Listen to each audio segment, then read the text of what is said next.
Hi, I'm Rebecca Yoder-Shetler, the founder of Be the Bear, which is a cross Kansas and beyond advocacy group and political activism group that started last year to organize for Kamala Harris's campaign and get out the vote here in Kansas. Now we've shifted our focus to Kansas and the race is happening this year. I'm so excited to have Allison with me. And Allison, I'm so sorry. I'm going to have you pronounce your last name. And can you tell us what state or what seat you're running for this year?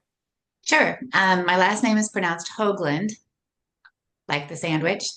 Um, Nice. and I am running to retake the seat for House District 15. I'd actually won the seat in 2022. And then with all of the additional people that came out to vote in 24, I lost the seat. And I think it was 106, 108 votes that I lost by. So if you think your vote doesn't matter, I'm here to tell you it does. Yeah, for sure. Wow. Let's dive into that just a little bit. What is that process like? Like to lose so narrowly? Like what was that experience like, and what has prompted you to run again and retake it? Well, it was devastating, to be perfectly honest. Hmm. I was sure that I was going to win in 24. So it really hurt my heart. Took a little while to get over that. But well before I got over it, I knew I was going to run again.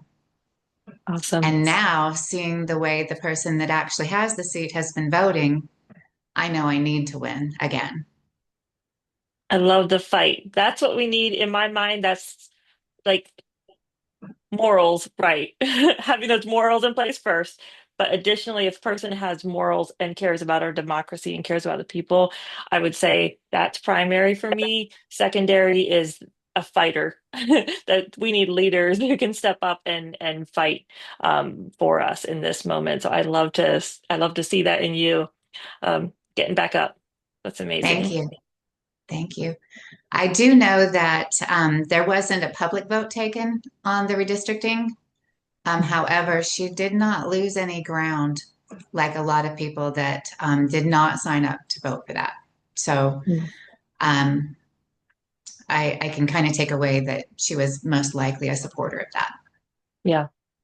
Wow. So, in your mind, what's most at stake for Kansas in this current moment, in our nation and in our state? What's ahead for you when you retake the seat? Well, I think what's really most important right now is simply democracy.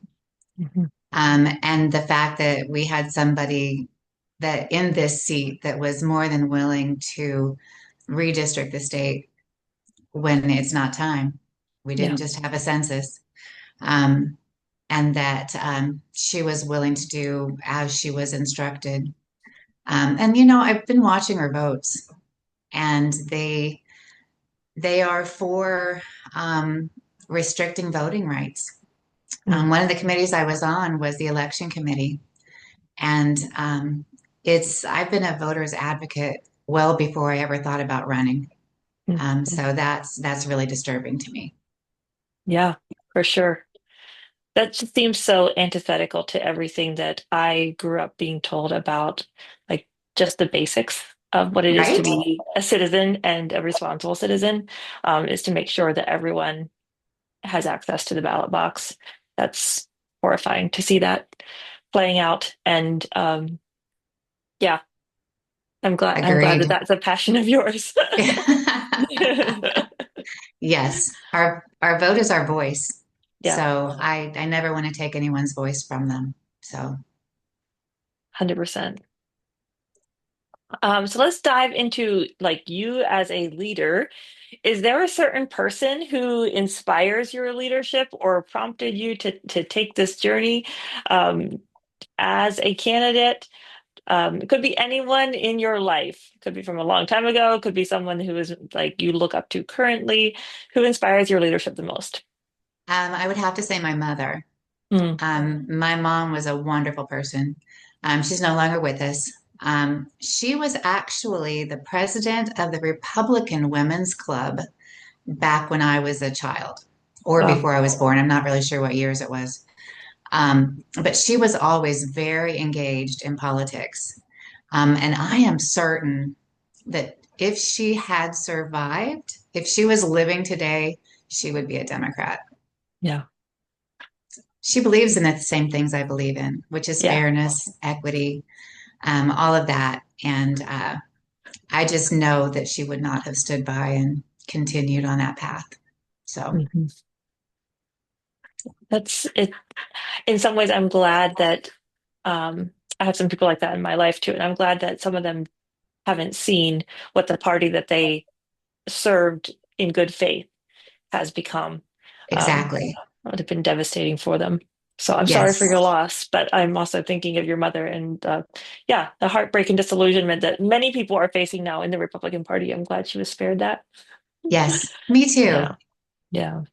She couldn't believe that Trump was on Good Morning America every morning. She says, "Why are they letting that clown talk?" So, I'm pretty sure. Yeah. She would have some choice words now. Oh, yes. Yes.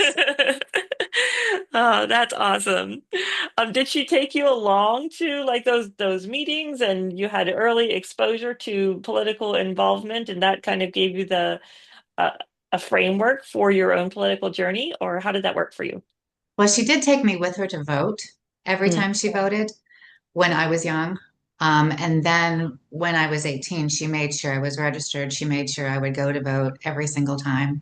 And I've done that with my daughter and now her children. So last November, it was actually on October 28th. We voted early. mhm. I took my grandson for his first ever vote on his Wow. birthday last Oh, year. wow. And that was exciting. And he's been going forever. But he actually got to cast a ballot that time and it was pretty cool. That's amazing. Yeah, that's definitely how we make a difference. Instill those values and that sense of responsibility and speaking up um, in the next generation. That's beautiful.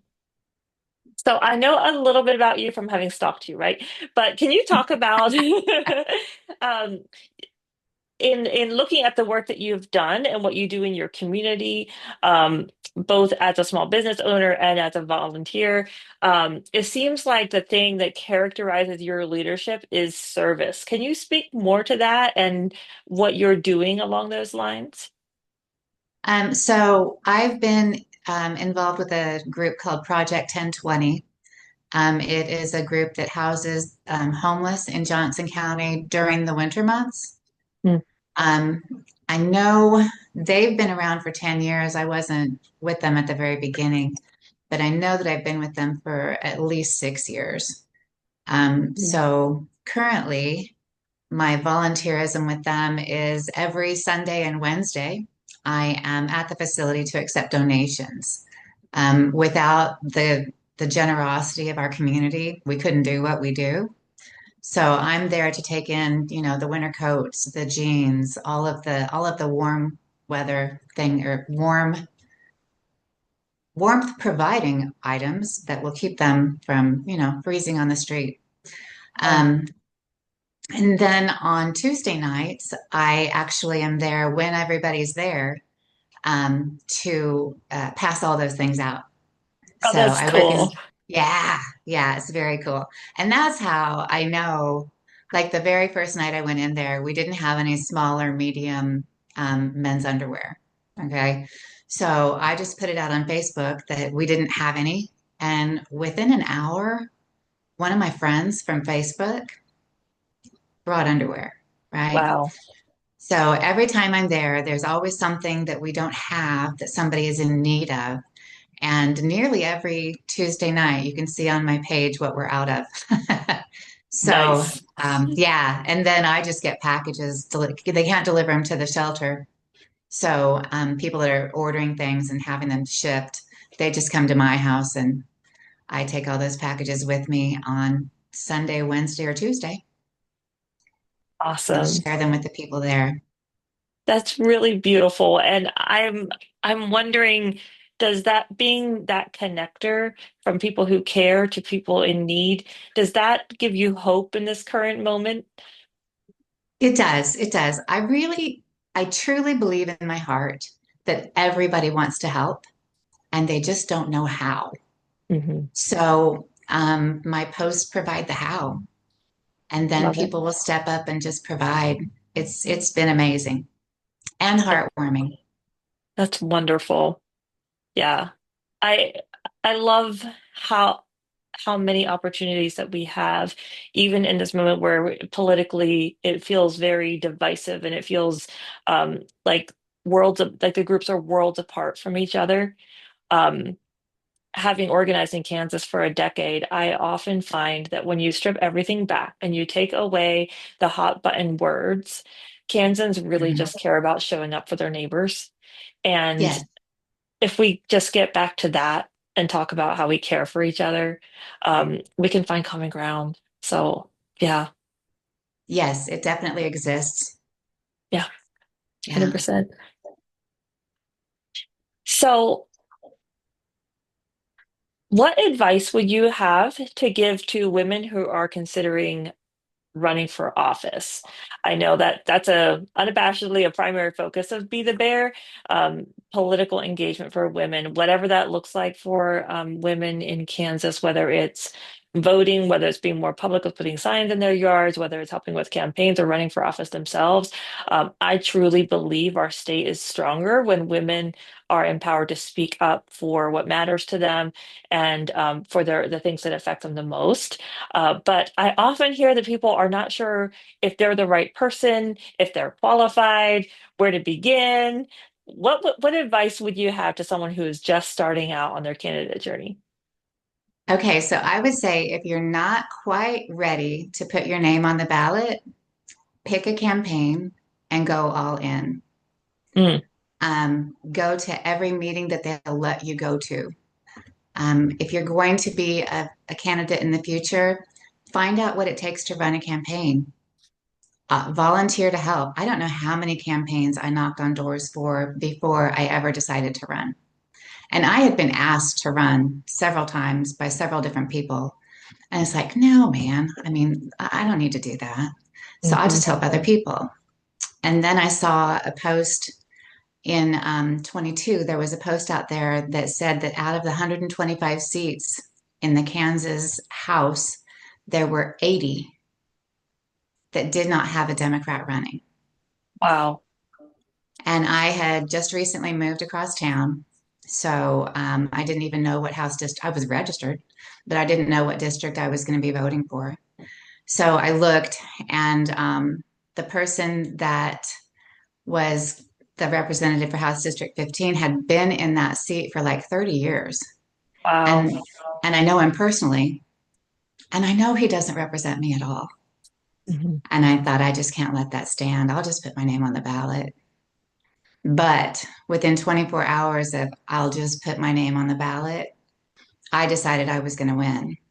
Nice. So, yeah, from just I'll put my name on there to now I'm knocking thousands of doors and uh, people need to be heard.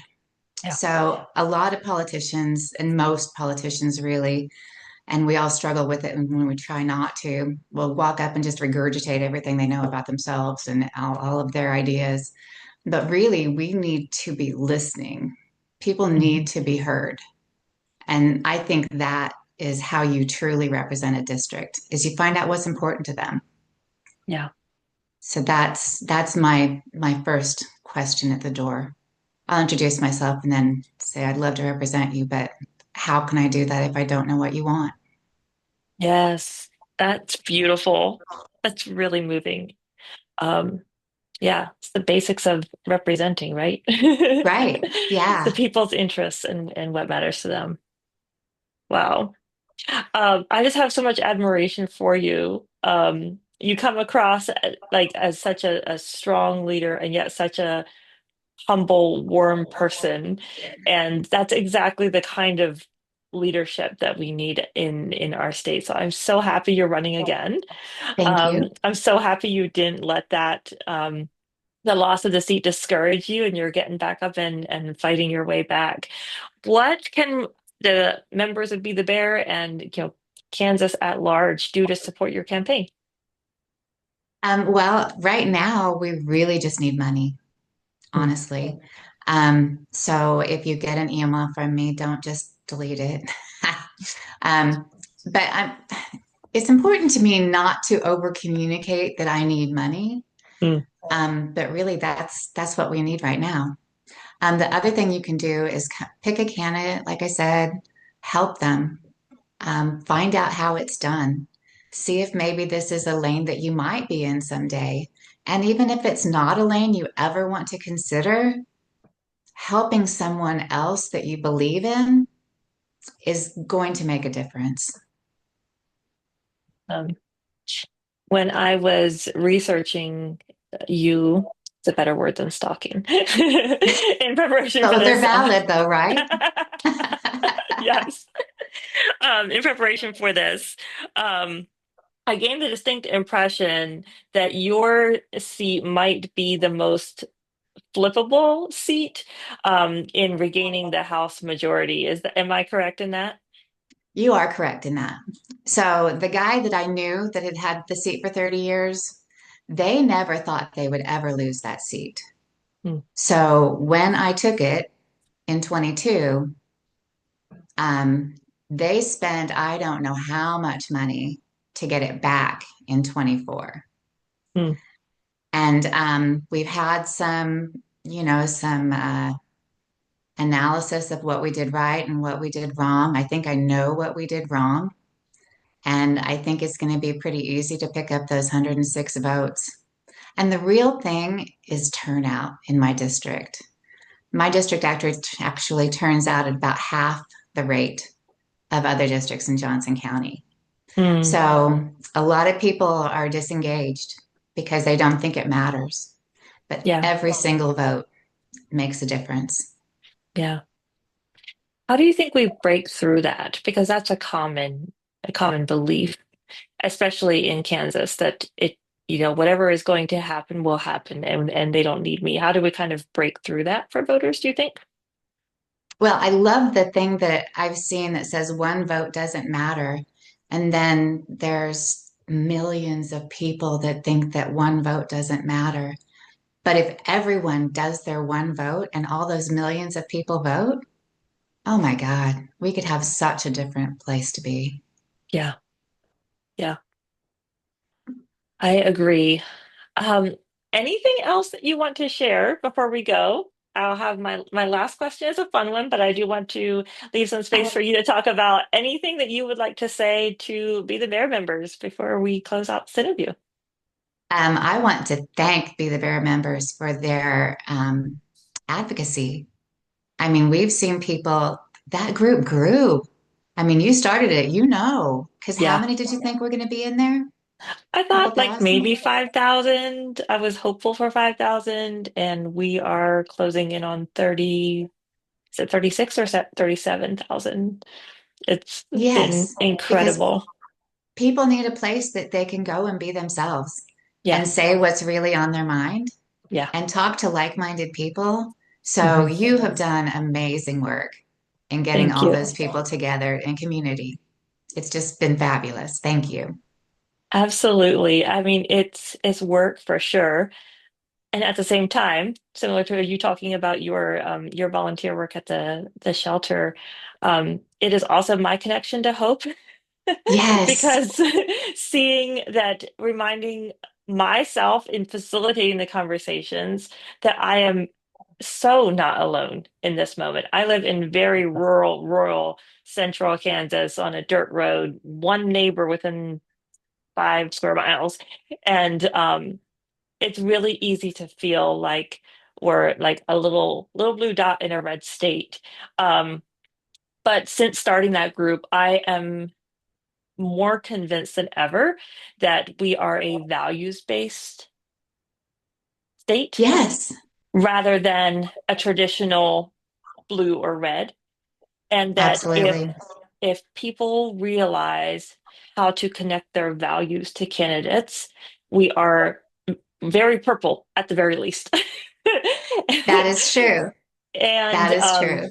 yeah, seeing that play out and so many people realize that they're not alone and start to be courageous in speaking up about what their values, what they believe in, talking to their neighbors, their family members, and getting them registered to vote. I mean, that's just and we've had, I wish I was keeping count and had a count right now.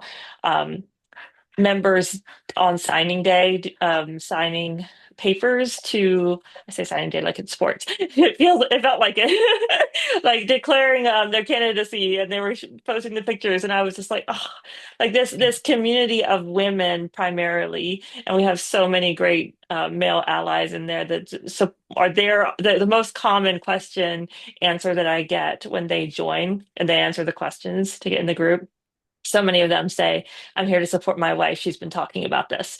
And I love that it's a space where women aren't talked over. I think that happens a lot in politics, that women think that the way they approach politics is somehow not valid. And I love that our group has helped women discover, no, I can be my whole self, and I can care about the things I care about and vote alongside that and advocate alongside that. So yeah, it definitely is my connection to hope as well. Oh, I love Um, it. yeah, You've done it's been great work. beautiful. Thank you so much. Okay, last question.